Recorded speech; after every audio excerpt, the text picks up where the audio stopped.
Congress party అధికారంలోకి వచ్చి 420 రోజులు పూర్తి చేసుకుని తెలంగాణ ప్రజలకు మోసపూరిత హామీలతో గద్దెనెక్కిన రేవంత్ రెడ్డి ప్రభుత్వం 420 హామీలను నెరవేర్చడంలో విఫలమైందని బీఆర్ఎస్ పార్టీ నిజాంపేట మండల అధ్యక్షులు సుధాకర్ రెడ్డి అన్నారు.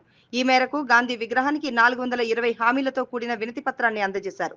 ప్రజలకు ఇచ్చిన హామీలను సీఎం రేవంత్ రెడ్డి నెరవేర్చాలని, లేని ఎడల గద్దె దిగాలని బీఆర్ఎస్ నాయకులు హితవు పలికారు. ఈ కార్యక్రమంలో మాజీ ఎంపీటీసీ బాలరెడ్డి, నాయకులు భాస్కర్ రావు, మాజీ ఎంపీపీ బిజ్జా సంపత్, మాజీ కోఆప్షన్ సభ్యులు గౌస్, రెడ్డిశెట్టి రవీందర్, మావురం రాజు, రంజిత్ గౌడ్, నగేష్, దయాకర్, బాలరెడ్డి, హనుమంత్ రెడ్డి, నాయని లక్ష్మణ్, నగేష్ యాదవ్, బుచ్చా నర్సింలు, రాములు, నగేష్, నరేందర్ నాయక్, దుబ్బా రాజు, సిద్దిరాములు తదితరులు పాల్గొన్నారు.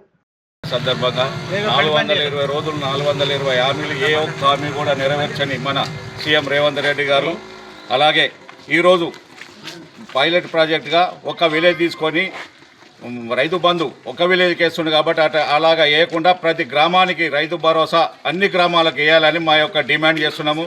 అలాగే పింఛన్లు కూడా 2000 నుంచి 4000 చేస్తున్న వృద్ధులకు, వితంతులకు అది కూడా చేయడం లేదు. అలాగే వికలాంగులకు 4000 నుంచి 6000 చేస్తున్నాం, అది కూడా చేయలేదు. అది కూడా తొందరగా అందరి అమలు చేయాలని కోరుకుంటున్నాము. అదేవిధంగా మహిళా శక్తి 2500 ఇస్తున్నాడు, ఇదివరకు కూడా అది కూడా అమలు చేయలేదు. రుణమాఫీ కూడా ఇదివరకు 2 లక్షలు ఇస్తున్నాడు, 2 లక్షలు కూడా మాఫీ చేయలేదు సీఎం రేవంత్ రెడ్డి గారు. అలాగే మా చదువుకున్నలకు ఇది స్కూటీ ఇస్తున్నాడు, స్కూటీ కూడా ఇవ్వలేదు. అన్నీ నెరవేర్చాలని మేము డిమాండ్ చేస్తున్నాం. లేకపోతే సీఎం రేవంత్ రెడ్డి గారు వెంటనే తప్పుకోవాలని కోరుకుంటున్నాం. జై తెలంగాణ.